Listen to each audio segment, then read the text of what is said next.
Ancient Egypt, the complete history of the pharaohs, pyramids, and the Nile. Part 1. The land before the pharaohs, origins of the Nile civilization. Chapter 1. The gift of the Nile.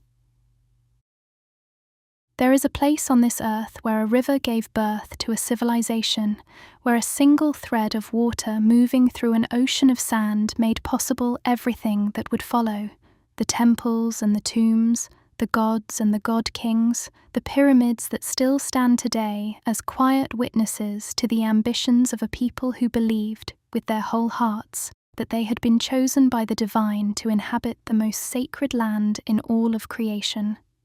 That place is Egypt, and that river is the Nile. To understand ancient Egypt, truly understand it, in the way that goes beyond dates and dynasties and famous names, you have to begin with the land itself, with the particular and extraordinary geography that shaped everything the Egyptians would ever think or feel or build or believe. You have to begin, in other words, with the desert. Imagine standing at the edge of the Sahara on a clear afternoon, the kind of afternoon where the sky above you is a deep and flawless blue, and the sand stretches away in every direction as far as you can see, an endless, shimmering, almost lunar landscape of golden dunes and pale rock, and not a single living thing as far as the eye can travel. The heat is immense and absolute. The silence is the silence of a world from which life has been carefully, methodically removed. And then, just when the vastness of all that emptiness begins to feel almost unbearable,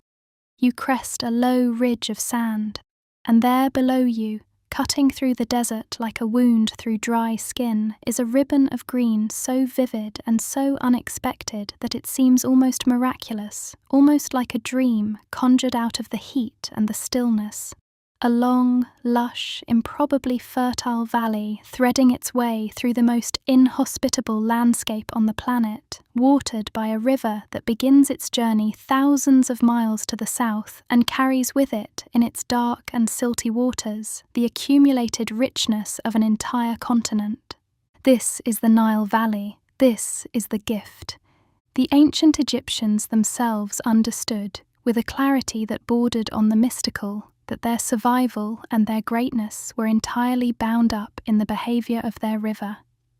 They called the fertile black soil that the Nile deposited along its banks Kemet, the Black Land, and they called themselves by that name as well, the people of the Black Land, rooting their very identity in the mud and the moisture that the river brought to them each year, and they called the surrounding desert Deshret, the Red Land, a place of death and chaos and burning emptiness, the domain of Set, the god of storms and disorder, a landscape that was the absolute opposite of everything the Nile Valley represented. The boundary between these two worlds was not gradual. It was not the kind of thing that crept up on you slowly, the way a forest thins out at its edges or a coastline becomes gradually rockier as it approaches a headland.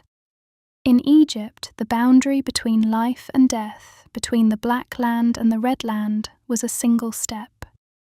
You could stand with one foot in the lush, green, bird-filled richness of the Nile floodplain and one foot in the dry, lifeless, wind-scoured desert, and you could look down and see both worlds at your feet simultaneously, as though the earth had drawn a line and said, "Here and no further." This abruptness was not merely a geographical curiosity. It shaped the Egyptian mind in ways that would ripple through every aspect of their culture for 3,000 years. The Egyptians lived in a world of stark dualisms: black and red, life and death, order and chaos, the fertile valley and the barren desert.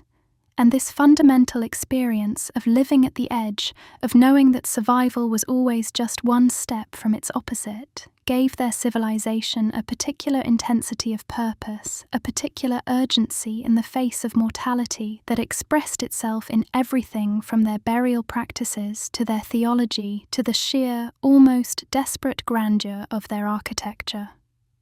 But before we speak of temples and tombs, we must speak of the flood. Every year, without fail, with a regularity that the Egyptians came to regard as one of the most reliable facts in all of existence, the Nile rose. It began in late June, and by July the waters were already climbing the banks, spreading out across the flat farmland that lined the river's edge, covering everything in a wide, shallow sheet of warm, brown, silt-laden water that would sit on the land for several months before slowly, gradually receding. When it receded, it left behind a layer of dark, rich, nutrient-dense sediment, the kemet, the black land, that was among the most fertile soil on Earth, a natural fertilizer deposited fresh each year by the river itself, requiring no ploughing, no amendment, almost no effort at all to coax into productivity. The Egyptians called this annual event the inundation, and they organized their entire calendar around it, dividing their year into 3 seasons that reflected the rhythm of the river. Akhet, the season of flooding, when the waters covered the land. Pere, the season of growing, when the waters receded and the crops were planted in the newly enriched soil. And Shemu, the season of harvest, when the fields were gathered in and the granaries filled before the cycle began again. For a people living in one of the driest climates on Earth, this annual gift of water and soil was nothing short of miraculous, and they treated it as such. The flooding of the Nile was understood to be the tears of the goddess Isis, weeping for her murdered husband Osiris, and the Egyptians developed an elaborate series of rituals and ceremonies to welcome the inundation, to give thanks for it, and to pray for it to come again the following year. A gauge called a nilometer was used to measure the height of the floodwaters. Too little flooding meant drought and famine. Too much meant destruction and displacement. And the readings of the nilometer were a matter of national importance, watched over by priests and officials who understood that the fate of the entire civilization was written in the height of the river.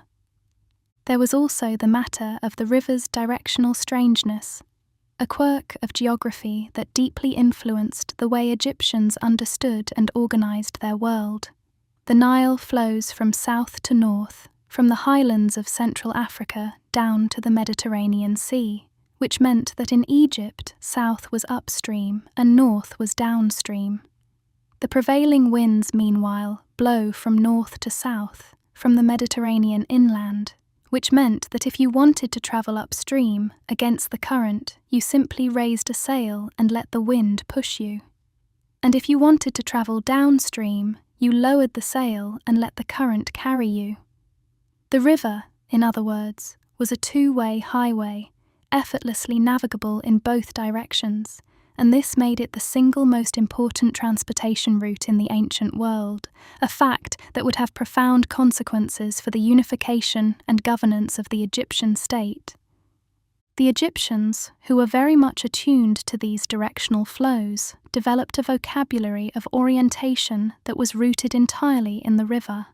Upstream was south, and they called it Upper Egypt.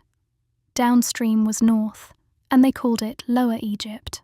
These designations, upper and lower, south and north, would remain fundamental to Egyptian identity for the entirety of the civilization's existence, long after the reasons for the terminology had faded from everyday consciousness.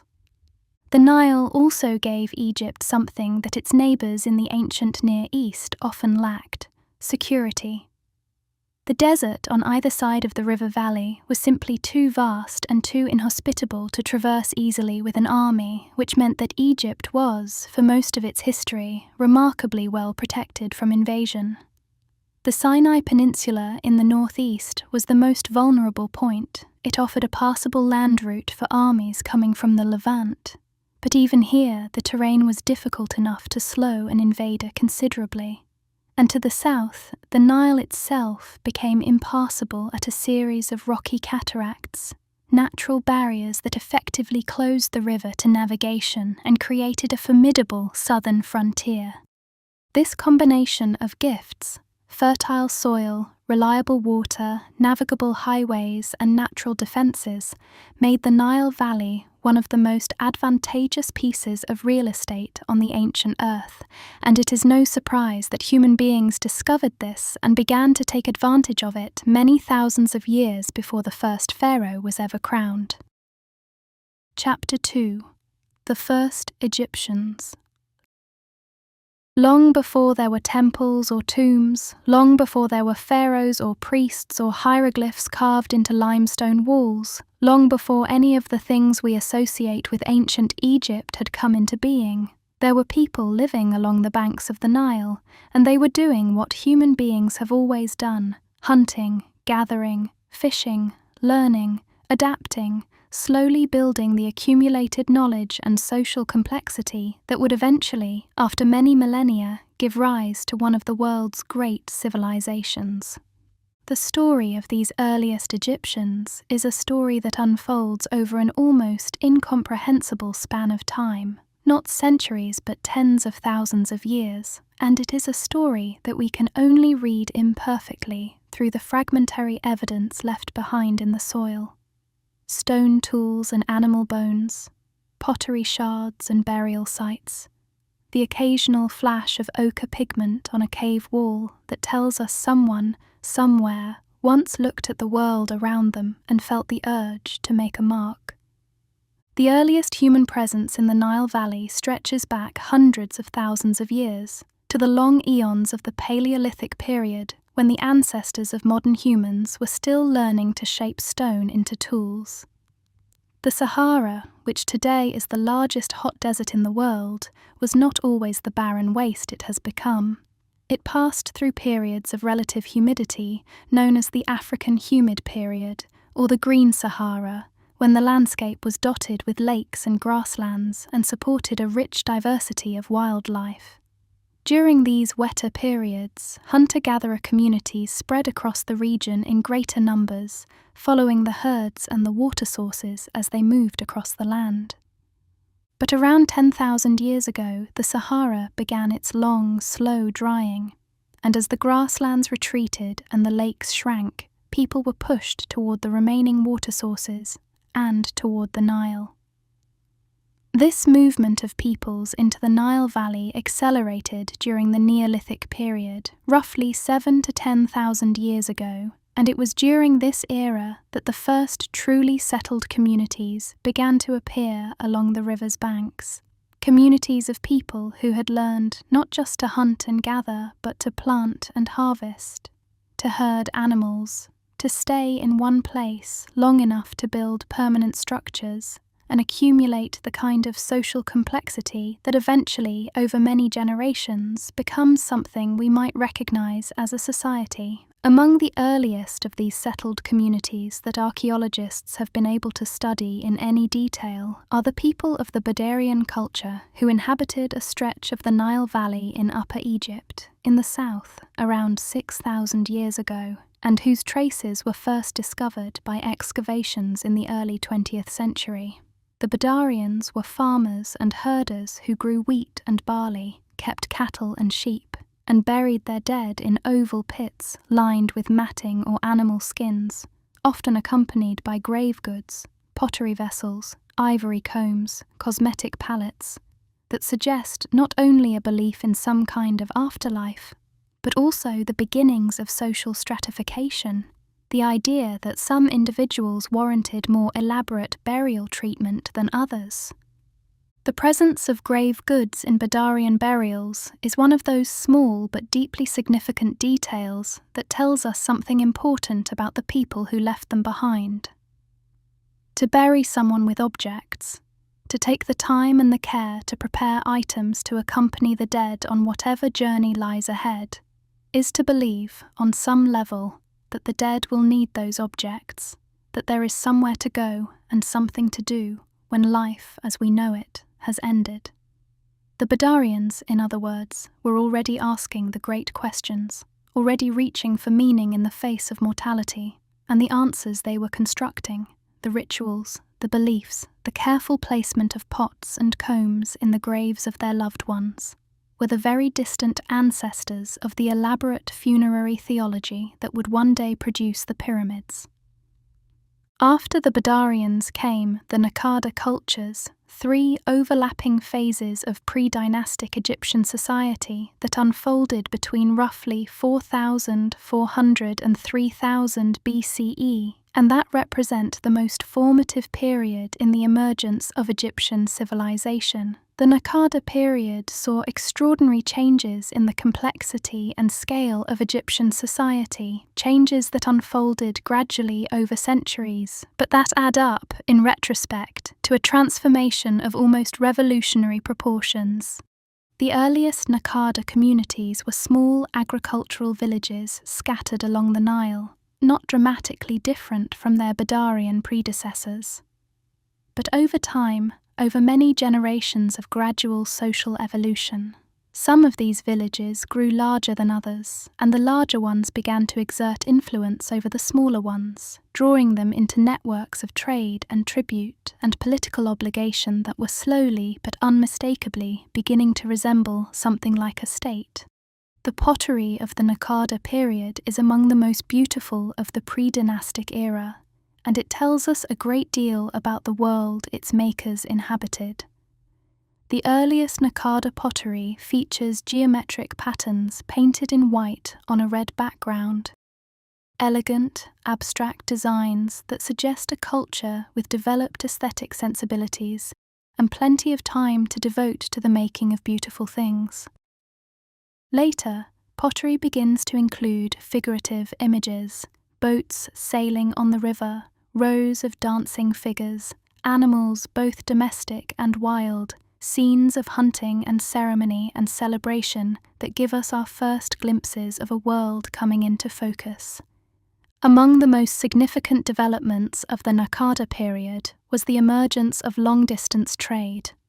Objects made from materials that could only have come from distant regions, lapis lazuli from Afghanistan, obsidian from Anatolia, cedarwood from Lebanon, begin to appear in Naqada graves, telling us that the pre-dynastic Egyptians were already part of a much wider network of exchange that stretched across the ancient Near East.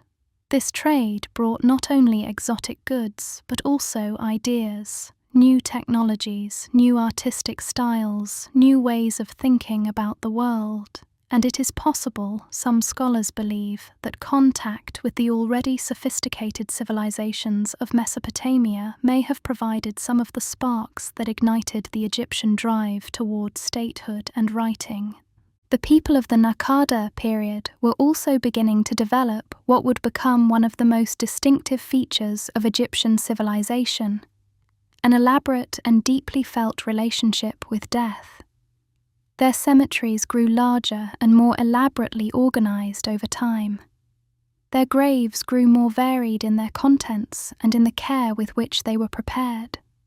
The bodies of the dead were often placed in a fetal position, perhaps echoing the posture of sleep or birth, curled on their left sides with their heads pointing south and their faces turned toward the west, toward the setting sun, toward the direction that the Egyptians would eventually associate with the land of the dead, the place where the sun went when it disappeared each evening and from which it was reborn each morning. The religion of pre-dynastic Egypt was, as we might expect, fragmentary and varied, with different communities worshipping different local gods and spirits, building the early foundations of what would eventually become one of the most elaborate polytheistic systems the world has ever seen. Already in the Naqada period, we can find evidence of the worship of animal deities: the falcon, the cow, the jackal, the ibis, figures that would persist through the entire span of Egyptian history and become among the most recognizable icons of the ancient world. There were also, in the later Naqada period, the first stirrings of something that would become absolutely central to Egyptian civilization: the connection between political power and the divine. The rulers of the largest and most powerful Naqada communities, the proto-kings who were beginning to emerge as dominant figures in their regions, were already being buried with the kind of elaborate ceremony and rich grave goods that set them apart from ordinary people and suggested a special relationship with the gods. The line between human ruler and divine being was beginning, very slowly and very tentatively, to blur, and out of that blurring would eventually emerge the concept of the pharaoh, the god-king, the living embodiment of the divine on earth, the figure around whom the entire Egyptian state would one day be organized. But before any of that could happen, before the pharaoh and the pyramid and the hieroglyph and all the other wonders of Egyptian civilization could come into being, the land had first to be unified. The two great regions of the Nile Valley had first to be brought together under a single ruler, and that process, long, complex, and at times violent, was already beginning to unfold in the centuries before the dawn of recorded history. Chapter 3: Upper and Lower Egypt. The Nile Valley, for all its geographical unity, one river, one floodplain, one great corridor of green through the desert, was not, in the beginning, a single country. It was two. The reasons for this division were partly geographical and partly historical, rooted in the different landscapes and different development trajectories of the river's upper and lower reaches, and they were real enough that the memory of the division persisted in Egyptian culture, religion, and royal symbolism for the entire 3,000-year span of pharaonic civilization, long after the unification itself had receded into the legendary past. Upper Egypt, the south, the upstream region, the part of the Nile Valley that wound through the narrow gorges and flat plains between the first cataract at Aswan and the point where the valley widened, was a long, thin ribbon of agricultural land hemmed in on both sides by desert cliffs and plateau. It was a landscape of scale and grandeur where the cliffs rose hundreds of feet above the river and the sky was always a deep, clear blue, and where the Nile moved with a particular purposefulness, its banks close enough that you could stand in the middle of the cultivated strip and see the desert on both sides of you at once. The people of Upper Egypt were, by the later Naqada period, among the most culturally advanced in the region, and it was from Upper Egypt that many of the impulses that would eventually drive unification would originate. Lower Egypt, the north, the downstream region, the broad delta where the Nile fanned out into a dozen or more channels before meeting the Mediterranean Sea, was a different landscape entirely. Here the river spread itself thin across a wide, flat, marshy plain, creating a complex and shifting environment of wetlands and channels and reed-filled lagoons that was enormously productive. The delta soil was among the richest in the world, constantly renewed by the silt brought down from the south, but that was also difficult to organize and govern, its waters constantly shifting, its boundaries constantly changing. The two regions had different gods, or at least different patron deities, who were understood to have a particular claim on each land. Upper Egypt was associated with the vulture goddess Nekhbet, and its patron deity was the lotus flower. Lower Egypt was associated with the cobra goddess Wadjet, and its patron deity was the papyrus reed. These symbols, vulture and cobra, lotus and papyrus, would be woven into the fabric of Egyptian royal iconography for millennia, appearing on crowns and scepters and temple walls as constant reminders of the dual nature of the kingdom that the pharaoh ruled. Even the crowns were dual. The white crown, a tall bowling pin-shaped helmet of pure white, was the crown of Upper Egypt. The red crown, a flatter affair with a distinctive tall projection at the back and a curling wire element at the front, was the crown of Lower Egypt. When the two kingdoms were eventually united, the pharaoh wore both crowns together, the white nested inside the red, in a combined headdress known as the double crown or pshent, a visual statement of political unity that was also always a reminder of the two separate identities that had been merged. The development of these two regions followed different paths in the centuries before unification, and the balance of power between them shifted back and forth over time. There were periods when the larger towns of Upper Egypt, Hierakonpolis, Naqada, Abydos dominated the political landscape, and periods when lower Egyptian communities held greater influence. There were trade relationships and conflicts, cultural exchanges and military clashes, alliances made and broken, and through all of it, the two regions maintained their distinct identities even as they were drawn, century by century, into ever closer contact with each other. Hierakonpolis, which means City of the Hawk, though the ancient Egyptians knew it as Nekhen, deserves particular mention here because it was among the most important settlements in pre-dynastic Egypt, and because the artifacts that have come out of its soil give us some of our best windows into the world just before unification. It was a large and prosperous town by the standards of its time, home to craftsmen and traders and priests and rulers, and it had developed a sophisticated culture of painted pottery and elaborate burial ritual and symbolic royal imagery that was, in many ways, a preview of the dynastic Egyptian civilization that was about to emerge. The famous main deposit at Hierakonpolis, a cache of objects buried in the foundation of an early temple, contained some of the most important artifacts from pre-dynastic Egypt, including the Narmer palette, a ceremonial slate object that we will discuss in detail shortly, as well as ivory carvings, ceramic vessels, stone mace heads, and statuettes of bound captives that speak eloquently of a society already organized around the concepts of royal power, divine sanction, and military dominance.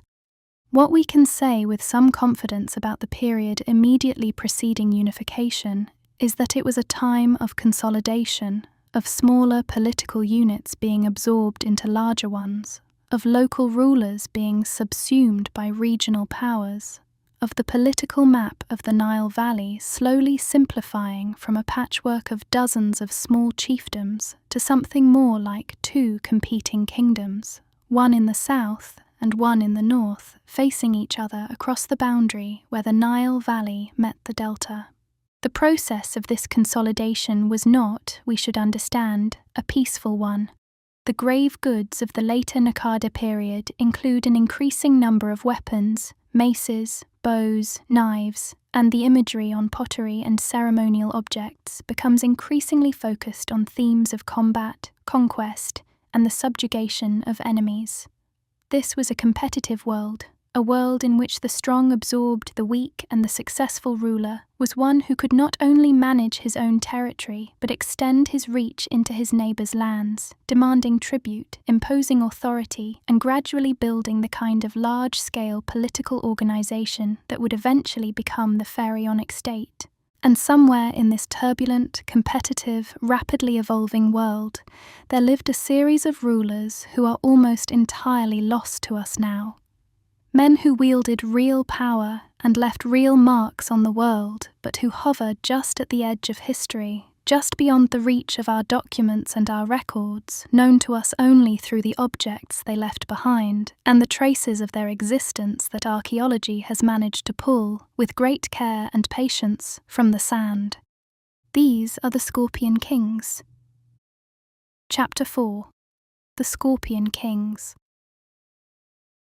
There is something deeply evocative about the idea of a ruler so ancient that even his name has been lost, that all we know of him, all that survives to mark his passage through the world, is a symbol, a glyph carved into stone or painted onto pottery, a rosette or a scorpion or a falcon that once meant something specific and urgent, and now is a puzzle for archaeologists to puzzle over in quiet museum offices and sunlit excavation trenches. The rulers we call the Scorpion Kings existed in this shadowy borderland between prehistory and history, in the centuries just before the beginning of the First Dynasty, when writing was new and uncertain, and the records that might have told us their names and stories were not yet being kept in any systematic way. We know them through their monuments and their grave goods, and the occasional inscription that gives us a glimpse of their identity, and the picture that emerges from these fragments is of powerful rulers who were already, in many ways, behaving like pharaohs even before the concept of the pharaoh had been fully articulated. The first of the Scorpion kings, conventionally called Scorpion I to distinguish him from a later ruler who bore a similar symbol, appears in the archaeological record around 3200 BCE, making him one of the earliest named individuals in Egyptian history, though even the name we give him is an interpretation rather than a certainty. His existence is attested primarily by incised pottery and ivory tags found at Abydos, the Upper Egyptian town that would become the traditional burial place of the earliest pharaohs, and these objects are marked with a combination of symbols, a rosette, a scorpion, a falcon, that scholars believe represent some of the earliest attempts at writing in Egypt. The writing of pre-dynastic and early dynastic Egypt is one of the most fascinating puzzles in the field of ancient history. Unlike Mesopotamian cuneiform, which developed gradually and transparently from a simple system of accounting tokens into a full script, Egyptian hieroglyphic writing seems to appear in the record already remarkably complex, already capable of conveying a range of meanings that suggests it developed rapidly or had a period of development that we simply haven't yet found evidence of. Some scholars believe that the Egyptians were stimulated to develop writing by their awareness of Mesopotamian scripts, adopting the idea while creating an entirely original system. Others argue for an independent Egyptian invention. The debate is ongoing and may never be fully resolved. What we can say is that the earliest Egyptian writing we have was used not for literature or laws or letters, but for labels. Administrative records, essentially, marking the ownership or origin of goods, identifying individuals, recording the contents of storage vessels.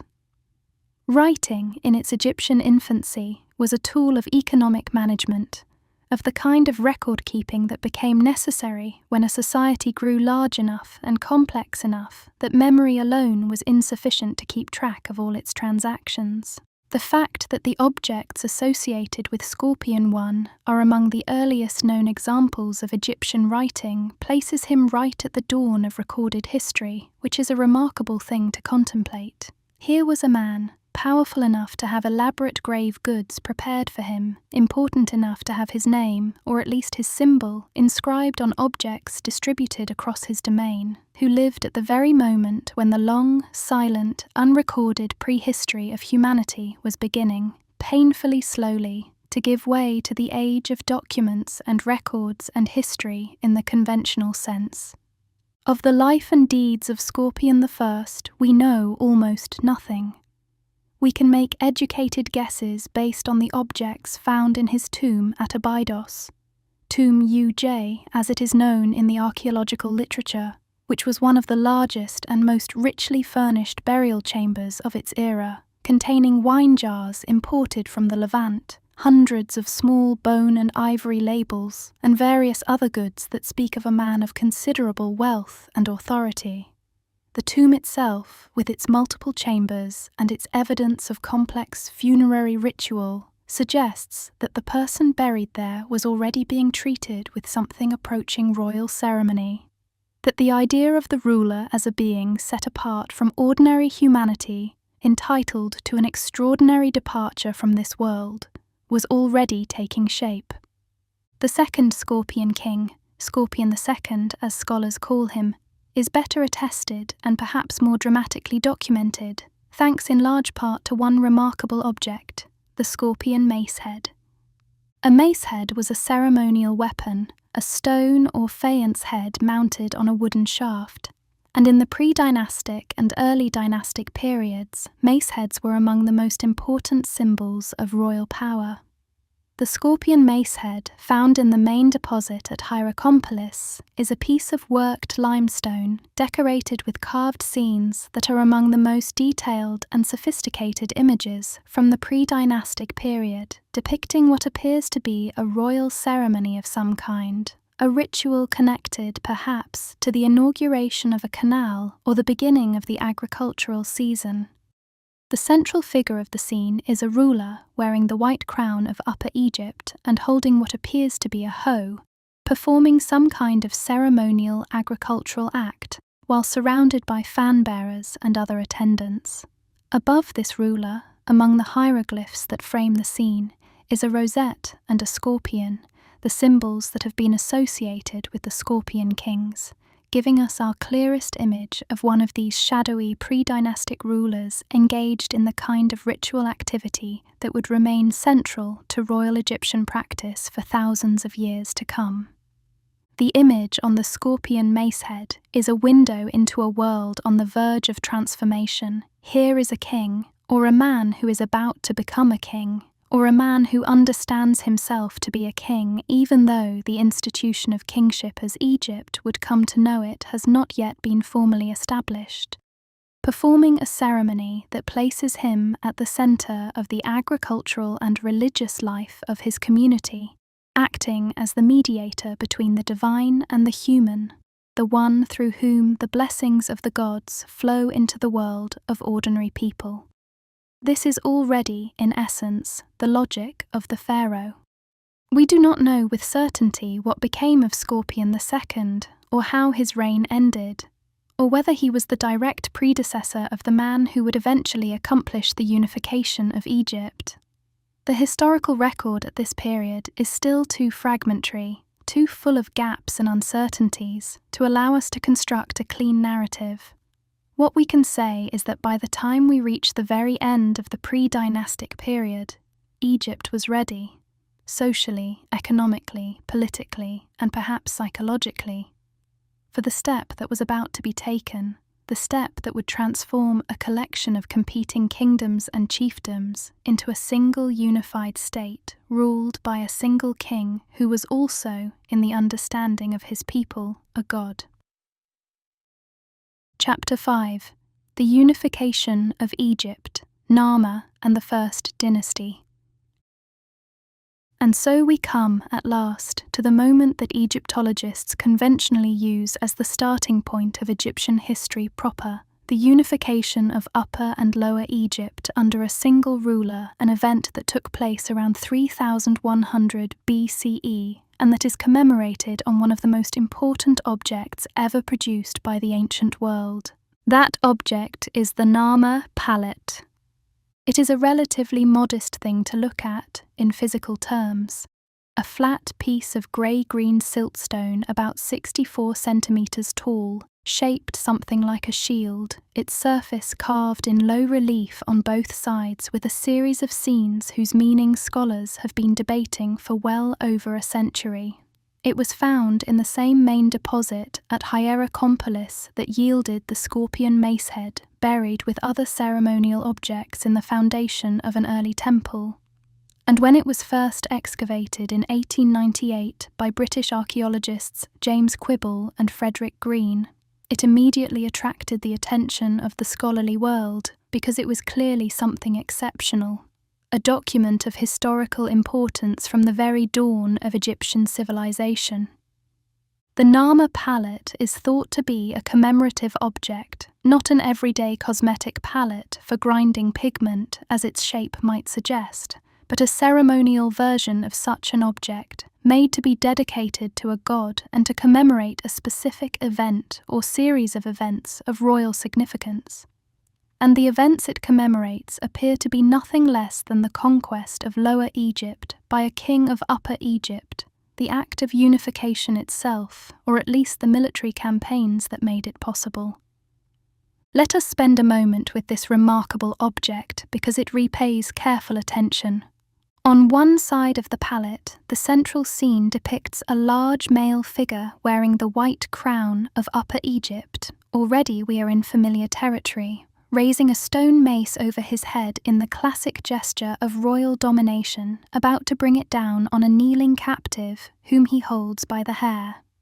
This scene of the ruler smiting his enemies was already ancient when this palette was carved, and it would remain a central icon of Egyptian royal imagery for the next 3,000 years, appearing on temple walls and stelae and papyri from one end of Egyptian history to the other. Above the captive, a falcon, the symbol of the god Horus, the divine patron of the living king, perches on a cluster of papyrus reeds and holds a rope attached to a human head that emerges from the papyrus stems, a symbolic representation of the conquered people of Lower Egypt being held captive by the power of the Upper Egyptian king. At the top of this side of the palette, in a panel that frames the main scene, two bovine heads flank a central element that is conventionally interpreted as a hieroglyphic rendering of the king's name, a catfish, Na in Egyptian, and a chisel, Mer, giving us the name Narmer,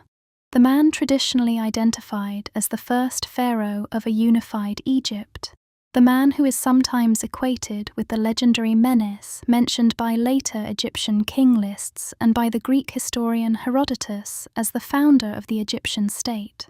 On the other side of the palette, the same king appears again, this time wearing the red crown of Lower Egypt, walking in a procession accompanied by sandal bearers and officials toward a row of decapitated enemies whose severed heads have been placed between their feet, a grim record of military victory that speaks to the reality, so often obscured by the grandeur of later Egyptian monuments, that the unification of Egypt was not a peaceful or bloodless process. What strikes most people when they look at the Narmer palette, or at photographs of it, since the original now rests in the Egyptian Museum in Cairo, is how fully formed it all seems, how sophisticated and confident the imagery is, how clearly it already speaks the visual language that would define Egyptian art for the next 3 millennia.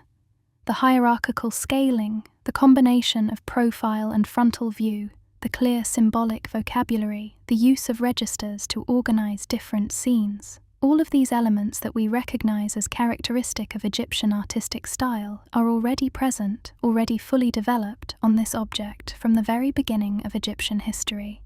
It is as though Egyptian art arrived in the world fully formed, which of course it did not. It had centuries of development behind it, centuries of the gradual refinement of artistic convention that we can trace through the pottery and ivory carvings of the Naqada period. But the leap from what came before to what the Narmer palette represents feels, when you encounter it for the first time, almost miraculous. Narmer, if he is indeed the unifier, and most scholars today believe he is, or that he was at least among the last and most decisive of the rulers who accomplished it, appears to have been a king of Upper Egypt, almost certainly based at Hierakonpolis, who extended his authority northward through military conquest, bringing the delta and its rich agricultural lands under his control and establishing the administrative framework that would hold the newly unified kingdom together. The traditional account, preserved in later Egyptian sources, credits a king named Menes with the founding of Memphis, the new capital established at the point where the Nile Valley meets the delta, the geographical hinge of the two kingdoms. And many Egyptologists believe that Menes and Narmer were the same person, or that Menes was a later legendary version of Narmer. Memphis, the ancient Egyptians called it Ineb Hedge, the White Walls, for its gleaming limestone fortifications, was a brilliantly chosen location for a capital.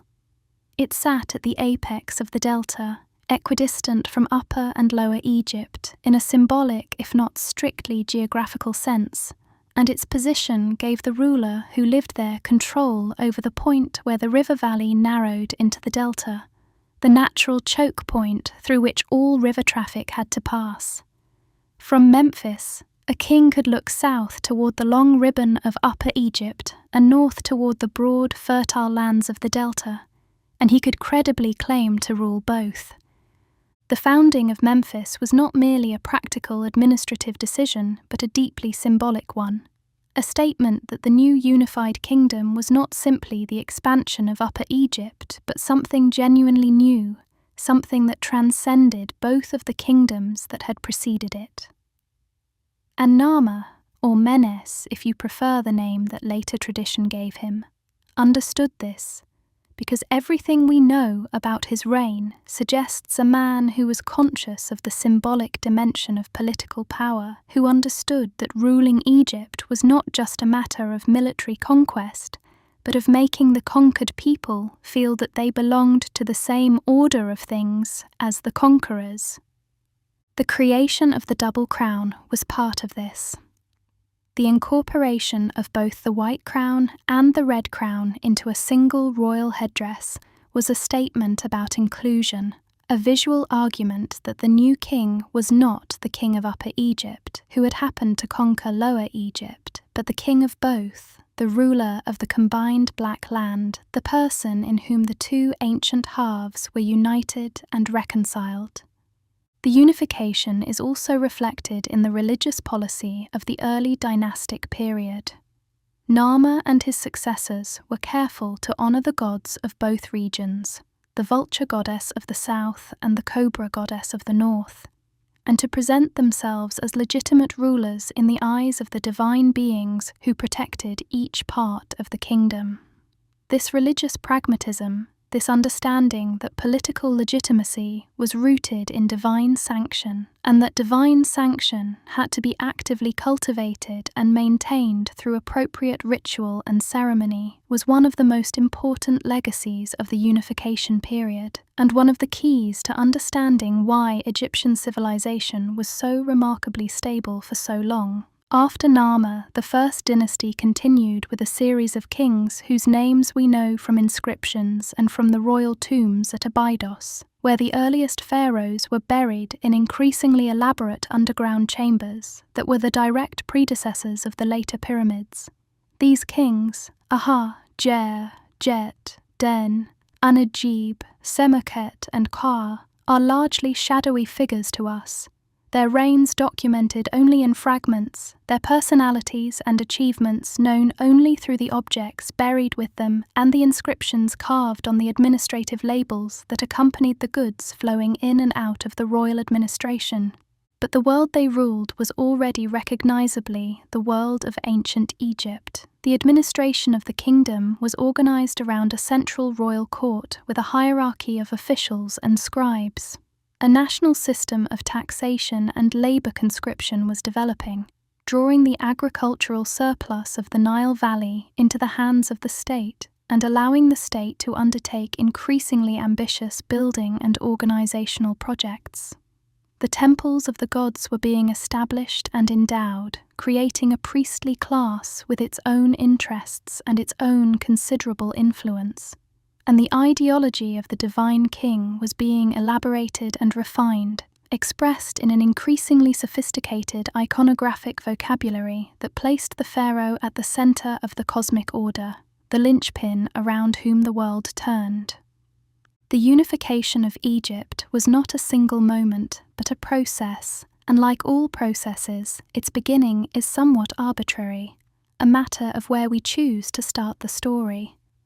But the Narmer palette, with its image of a king wearing the crown of one kingdom while defeating the people of another, stands as well as anything we have as a marker of the transition from the world that came before to the world that would follow. From the long, slow prehistory of Egyptian civilization to the extraordinary 3,000-year experiment in human organization and expression that we call ancient Egypt. The river had given its gifts. The people had gathered and settled and built and grown and competed and slowly consolidated into a single great state. And now, at last, the age of the pharaohs had begun.